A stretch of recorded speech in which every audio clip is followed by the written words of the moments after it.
नमस्कार मित्रांनो, आज आपण ऐकणार आहोत जमीन नांगरण्याची प्रथा कधी सुरू झाली. ही गोष्ट फार जुनी आहे.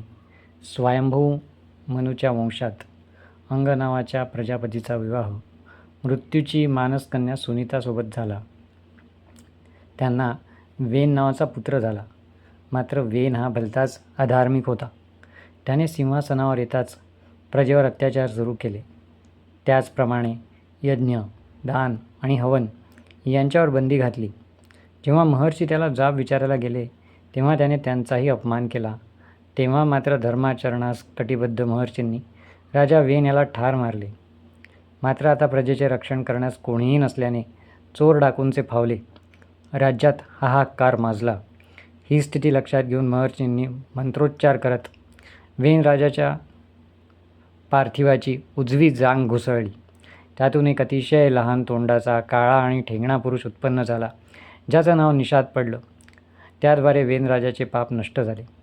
त्यानंतर वेन राजाच्या पार्थिवाच्या उजव्या भुजेचे मंथन केले. त्यातून एक जोडपे प्रकटले. त्या जोडप्यातील पुरुष म्हणजेच पृथू आणि स्त्री म्हणजे अर्ची. पृथू हा भगवान विष्णूंचा अंश होता आणि त्याने कमरेला तलवार व अंगात कवच घातले होते. त्यासोबत त्याच्याकडे धनुष्य बाण होते. पृथूने हात जोडून महर्षींना विचारले, मी आपली काय सेवा करू? आपण आज्ञा द्या, मी तत्काळ पालन करेन. तेव्हा सगळ्या महर्षींनी पृथुराजाला धर्माने वागण्याचे आदेश दिलेत.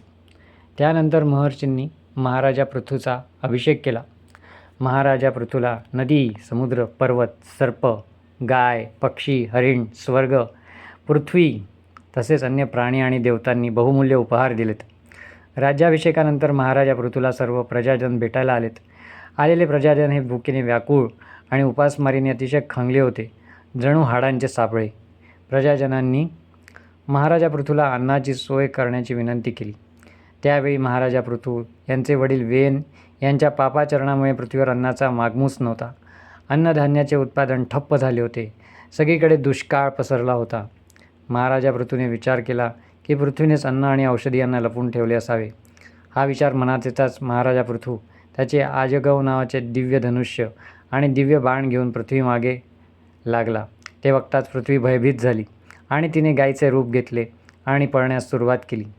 त्या गायरूप पृथ्वीने स्वर्गापर्यंत धाव घेतली, पण तिचे भय दूर झाले नाही. सरते शेवटी ती महाराजा पृथूला म्हणाली की मला मारल्यास आपल्याला स्त्री हत्येचे पाप लागेल. क्रोधित महाराजा पृथू त्या गायरूप पृथ्वीला म्हणाला की जर एका दुष्ट व्यक्तीला मारण्याने अनेकांवरील संकट दूर होत असेल तर अशा व्यक्तीला मारून टाकणेच योग्य आहे. तेव्हा पृथ्वी पृथूला म्हणाली की मला मारल्यास प्रजेचा आधारच नष्ट होईल.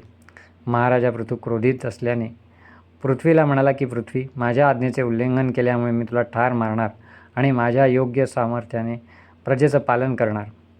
यावर पृथ्वीने सांगितले की पापात मी बियाणांचा दुरुपयोग करत असल्याने मी माझ्या उदरात ते दडवून ठेवले.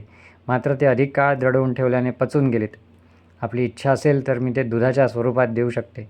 आपण प्रजाहितासाठी असा बछडा आणावा की त्याच्या वात्सल्याने मी दुग्ध रूपाने ते बियाणे वापस करू शकेन. त्याचप्रमाणे मला समतल करावे, जेणेकरून माझ्यावर पडलेले पाणी सर्वत्र कायम राहील, माझी आर्द्रता कायम राहील.